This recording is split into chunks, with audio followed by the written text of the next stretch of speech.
A week dominated by debates. U.S. Senate, Secretary of State, Auditor, and Governor. Ohio's candidates making their case with just 3 weeks to go until Election Day. Senate candidates Portman and Lee Fisher have been battling over jobs for months. Portman has a sizable lead in the polls. Can Fisher find his stride and push ahead? The men who hope to replace George Voinovich in the U.S. Senate, next on Capitol Square. From ONN and WBNS 10 TV, serving Central Ohio and the state for more than 60 years, this is Capitol Square. Hi, everybody. Welcome to Capitol Square. I'm Jim Heath. And I'm Jerry Revish. Debate week comes to a close with no major game changers. Several statewide races remain tight. Indeed, Jerry, but that is not the case in the race for the United States Senate. Before we take a look at the latest polls, let's show you who's on the ballot. That's right. The major party candidates are Democrat Lee Fisher and Republican Rob Portman. Fisher is currently Ohio's lieutenant governor. He's also served as state attorney general, state senator, and state representative. Portman, an attorney and former congressman, served as the White House budget director and U.S. trade representative under President George W. Bush. There are also 3 third-party candidates running for U.S. Senate in Ohio. They are Constitutional Party candidate Eric Deaton, Dan Labatz, who's running as the Socialist candidate, and Independent Michael Price.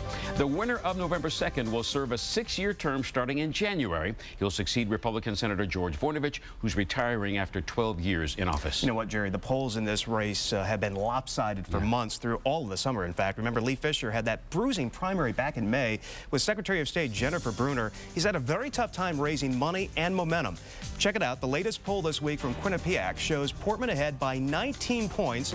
Portman 55% to Fisher's 36%. Fisher, Jerry, has really struggled to close the gap. Portman has about an 8-to-1 fundraising advantage, and this could be a reason why. Ohioans want their next U.S. Senator to oppose President Obama's policies by a 54% to 39% margin. President Obama's own approval rating in our state now hovering around 40%. Now, coming up, we'll hear from the leading candidates about where they stand on the major issues of the campaign. Yeah, and then we'll turn to our in-studio experts for analysis. Joining us this week, Joe Ingles from Ohio Public Radio and Television, and Mark Niquette from the Columbus Dispatch. Let's start with the top issue of Campaign 2010, jobs. I asked the candidates what they think should be done to bring jobs back to Ohio. There are a couple things we should do. Number one, let's stop the tax breaks to large companies to send their jobs overseas. And instead, let's start giving tax breaks to businesses of all sizes, especially small businesses, to create jobs right here in America. It is outrageous that everywhere we go it says made in China. I want to see the words made in America again. Number two, let's also make sure that our small businesses have the support and the capital that they need. That means getting loans out the door. It is outrageous that we basically bailed out the Wall Street banks, but we shortchanged small businesses. And number three, let's make sure that the Wall Street greed never happens again, that we continue the tough regulation of Wall Street. The deregulation of Wall Street is what got us into this crisis, and we need to hold those Wall Street banks accountable. Bottom line is create jobs in America that can't be shipped overseas. What do you think should be done to bring jobs back to Ohio? Well, it's the biggest issue we face. We've lost 400,000 jobs here in the state in the last 3 or 4 years, and if we don't begin to turn things around in Ohio, we're not going to have opportunities for our kids and grandkids. So first, if you look at our plan for jobs, which you can find at robportman.com, which we've had out there for over a year now, Jerry, and it's very specific. It talks about getting rid of the payroll tax for 1 year as a way to stimulate the economy, a shot in the arm. It's paid for by redirecting stimulus funds. I believed we should have done it when we did stimulus 18 months ago. I still think we can do it with the roughly $400 billion that's left from the stimulus package that has not been spent. It helps small businesses particularly. I would limit it to the first $50,000 of income. So it helps workers to be able to get a little more money in their pocket and be able to get the economy moving. And I got this idea from talking to small business owners all over the state of Ohio who say this is something that would really help them to be able to reinvest in their businesses, to keep the people they have, and as their business picks up, to add new people. Now, Portman and Fisher have spent the entire campaign blaming each other for the job losses in the state, and both say they have better plans to create job growth in the years ahead. Jim? Indeed, Jerry and Mark and Joe, I mean, you look at this poll, Portman 55, Fisher 36. Mark, does it surprise you a little bit that Fisher has been unable to kind of articulate a jobs message, particularly with the knowledge that Rob Portman was at the right arm of former President George W. Bush creating the budget and perhaps the economic environment that we see today? Yeah, and it was kind of the problem we thought he was going to have going into the race. One, you have this terrible economy where we've had all this job loss because of the recession. You know, can't really blame it on the people in power entirely for what happened, but also the fact that he was the person in charge of development in the state for the first 2 years of the Strickland administration so far. So just sort of that combination, I think, has been very difficult to overcome. And you're right, the message just hasn't connected in large part because he hasn't had the campaign funds to get that message really out. And the other thing is that if you look at voters right now tend to favor not the incumbent, whoever's running against the incumbent. And the situation at least appears to be that voters are not blaming the people who were out of power, who might have been there when the recession started to occur or put policies in place when the recession occurred. They're blaming the people who are there now. And Lee Fisher's there now. Very quickly, are either of these candidates, are there specifics attached when they say they want to create jobs? Are there a lot of specifics there? Well, it's always one of those things, what can a U.S. Senator do to create jobs in Ohio? But, I mean, there have been some specifics, like, for example, Portman does have his payroll tax holiday that he paid for with stimulus funds, and Fisher talks about changing tax code to you know, address job creation. But by and large, there aren't a lot of specifics. I mean, that still, to me, is pretty general. As far as digging down and actually figuring out how it gets done, we haven't heard that. All right, the two candidates have homed in on what they view as each other's biggest weaknesses, what they really think of each other, in fact. Portman attacks Fisher being the state's jobs czar at a time when Ohio has lost thousands of jobs. Fisher comes back and points out Portman's roles we were talking about in the Bush administration that many claim created this current economic mess. You would never know it by looking at his ads. You'd never know it listening to him tonight. But here's who he is. He was a lobbyist for a foreign country. He was a congressman who supported the deregulation of Wall Street. He was George Bush's trade advisor and budget director.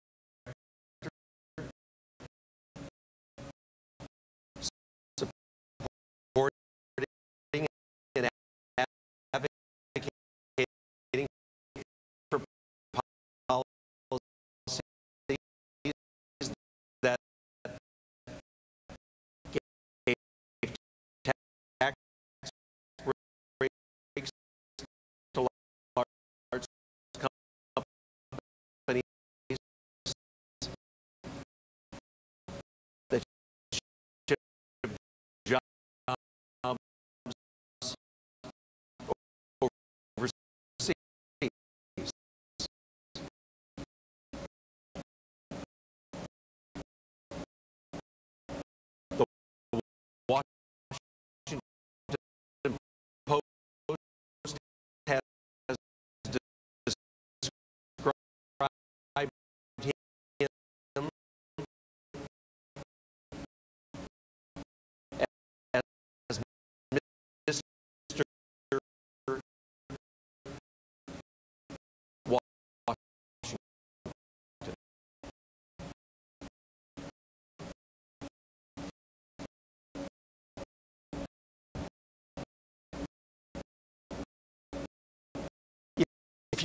it all night.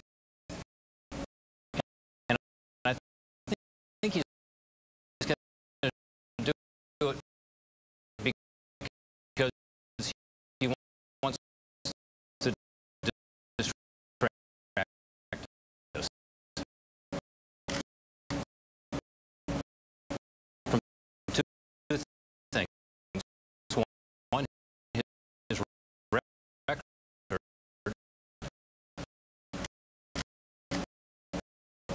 Hard to defend that. And second, the federal policies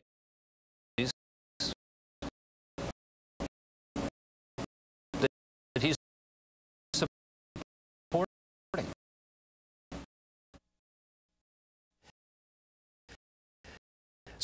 So in a nutshell,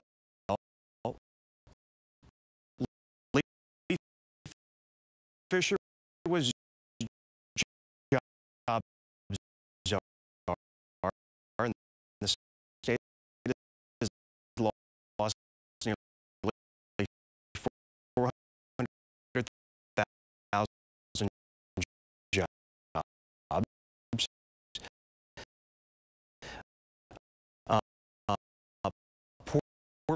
Portman was the former president's budget director, creating the economic environment.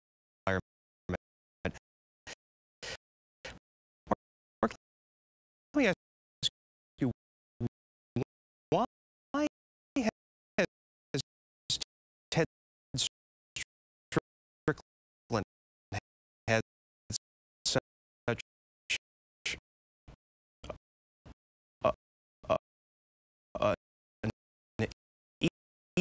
easier time seemingly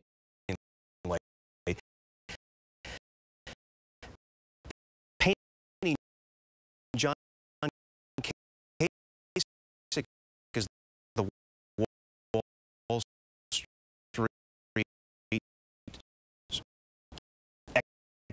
economic meltdown guy,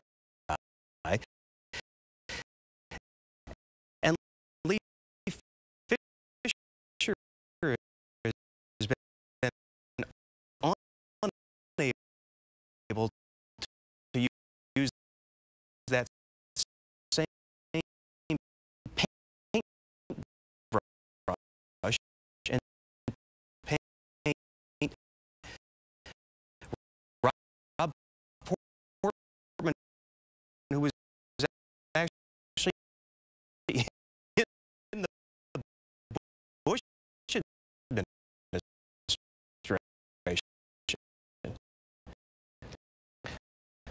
Yeah, that's a good question, and I don't know if the Lehman Brothers connection,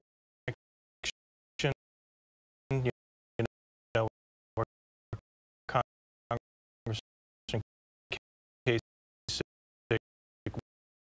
worked directly on Wall Street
many people feel like they know Ted Strickland more than they know Lee Fisher? I mean, Governor Strickland is on the TV about every day in the paper every day.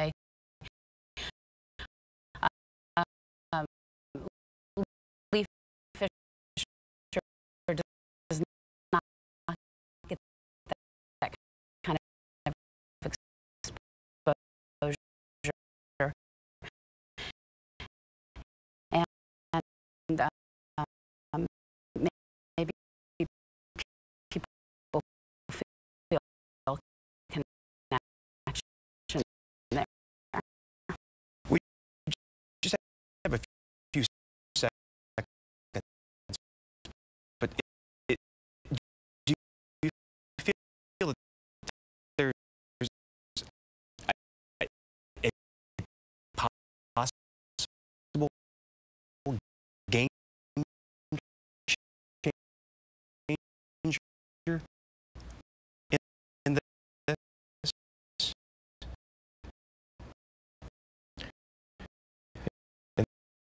The debate coming up. Right, or in this election, I mean, is there a way for Lee Fisher to close that gap?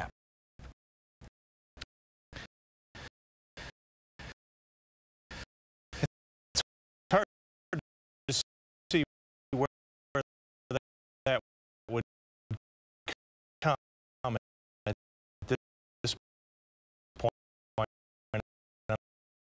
unless there's some external event that happens that would give him a chance to focus on it and direct the campaign in a different direction. All right, very good. Jerry?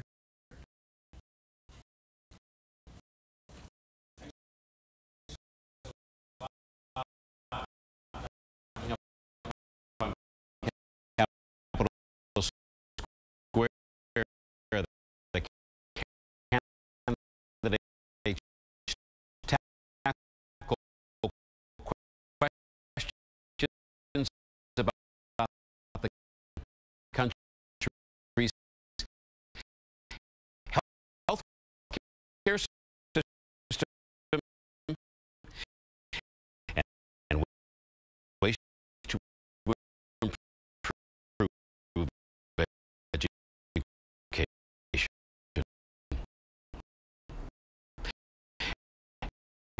And you can watch the third and final senatorial debate between Lee Fisher and Rob Portman live Tuesday night at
Visit Myrtle